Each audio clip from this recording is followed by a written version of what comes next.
Terima kasih Anda kembali bersama kami. Kami akan lanjutkan dialog ini, pemirsa. Pak Saifullah, tadi sempat dikatakan oleh Kadis PNTNI bahwa sekarang masih berlanjut investigasinya terhadap kecelakaan pekan lalu itu. Kalau perkiraan Anda kira-kira berapa lama proses ini bisa selesai? Saya pikir 1 minggu selesai. 1 minggu selesai. Apakah itu bisa dibuka kepada publik? Biasanya itu internal TNI yang dan bisa disampaikan kepada Komisi 1 biasanya dalam bentuk rapat kerja tertutup, tidak terbuka untuk umum dalam hal-hal yang sangat sensitif. Bagaimanapun ini kan alutsista itu kan menjadi incaran bagi mereka-mereka yang negara mereka punya kepentingan di Indonesia. Itu kan bersifat rahasia.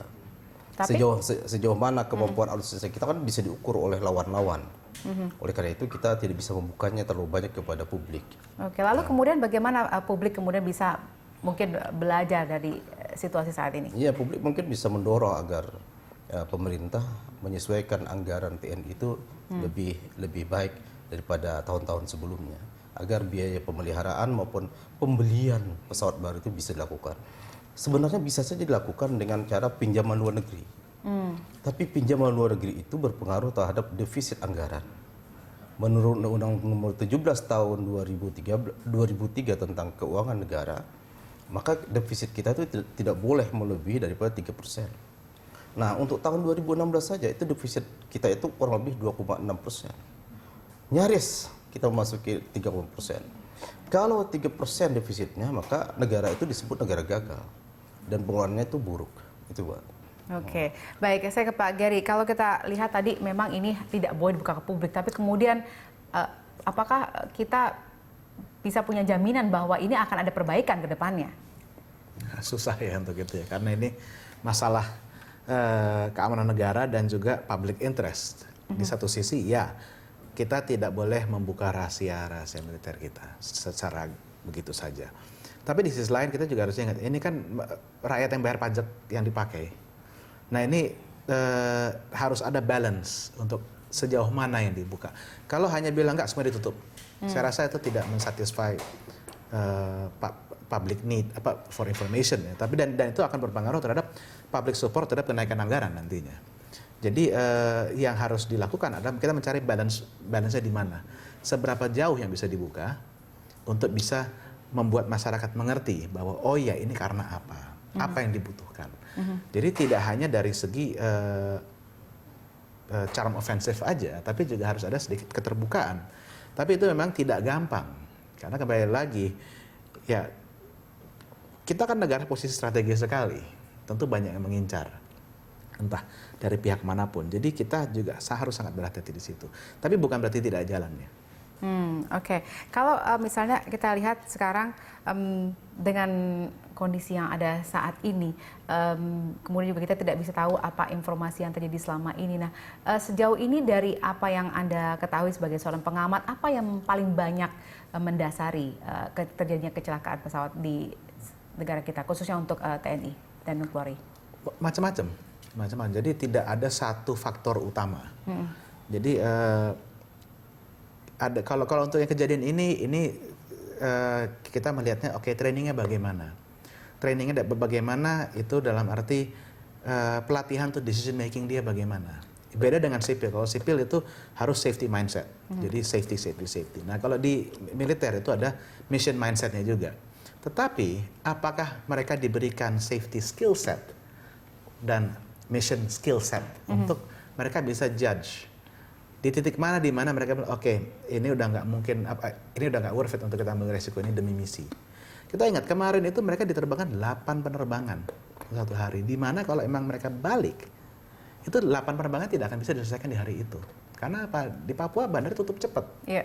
Itu satu faktor. Faktor lain kalau untuk masa kecelakaan adalah jadi itu faktor training. Faktor lainnya adalah mengenai bukan keterampilan engineer dalam memelihara pesawat, tetapi seleksi suku cadang, pemasok suku cadang, bagaimana, apakah harganya masuk akal, apakah ada yang lebih murah atau tidak dengan kuota yang sama. Ini yang butuh dilihat. Nah, sekarang kalau yang kejadian yang di Medan, Hercules di Medan, itu buat saya sebagai pengamat, itu ada beberapa informasi dari gambar-gambar yang keluar ke publik yang agak mencurigakan, ini lari ke arah teknis. Tapi kembali lagi, kita bisa tahunya bagaimana kalau itu tidak dibuka. Iya. Dan kembali kalau kita ngomong masalah, oh karena pesawat tua, saya tidak setuju juga. Memang itu faktor, tapi saya tidak setuju. Kenapa? Tuh yang kecelakaan di Februari, itu pesawat tua. Pesawat baru.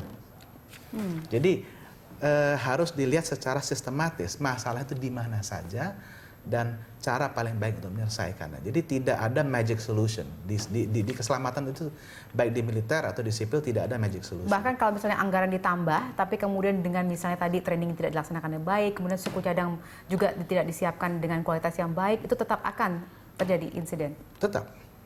Jadi kalau tidak ada improvement dari di luar sisi budgetary, ini akan terus berjalan. Baik. Ini akan terus terjadi. Pak Saifullah, apakah hal-hal semacam ini juga dibahas dalam rapat?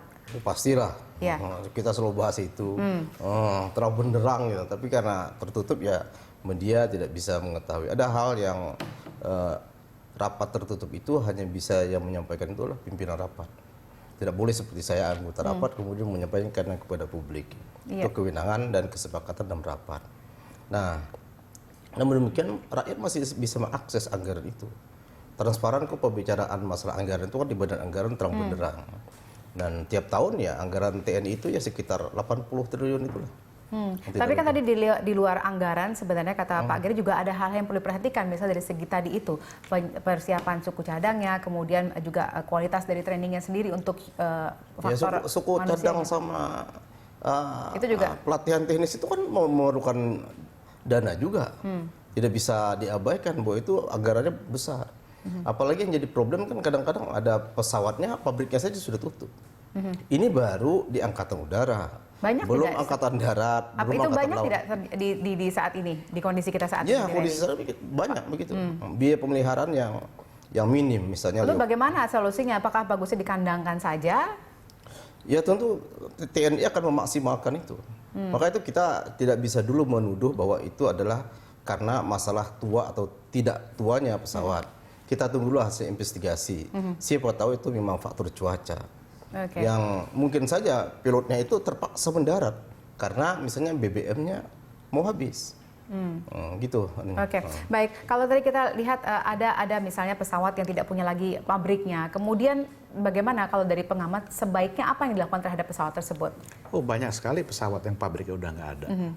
Yang harus dilihat adalah komponennya disupport oleh siapa sekarang, siapa yang produksi komponennya. Jadi tidak, misalnya gini, di TNI AU masih ada pesawat Fokker 28. Itu Fokker sudah tutup dari tahun 90-an.